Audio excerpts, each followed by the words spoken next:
Feeling under the weather? Unpacking the phrase. Hello, everyone. Welcome back to our channel, where we dive into the fascinating world of English language learning.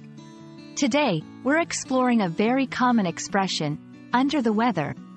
Have you ever heard someone say they're feeling under the weather and wondered what it really means?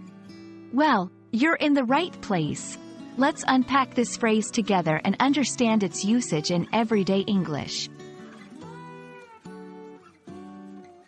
The phrase, under the weather, is an idiom used to describe feeling ill or unwell. It doesn't mean that someone is literally under the weather, like standing in the rain or snow. Instead, it's a metaphorical way to say that someone is not feeling their best, usually due to minor illnesses like a cold or a headache. It's a polite and indirect way to express that you're not in perfect health without going into specifics about your condition. The origin of under the weather is believed to be nautical. Back in the day, sailors would often get sick at sea, especially during bad weather.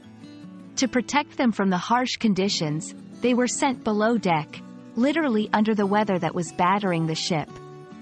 Over time, being under the weather became a way to say someone was feeling sick, and the phrase made its way into everyday language.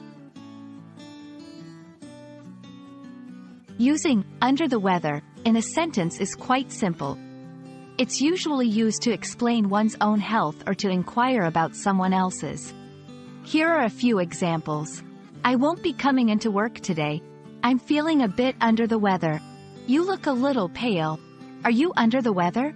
She's been under the weather since yesterday, but she's starting to feel better now. Remember, it's typically used for minor ailments. For more serious conditions, it's better to be more specific about the illness.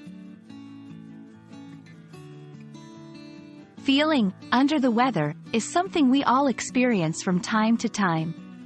Now that you know what it means and how to use it, you can express how you're feeling in a native-like way or understand when someone else is saying they're not feeling well.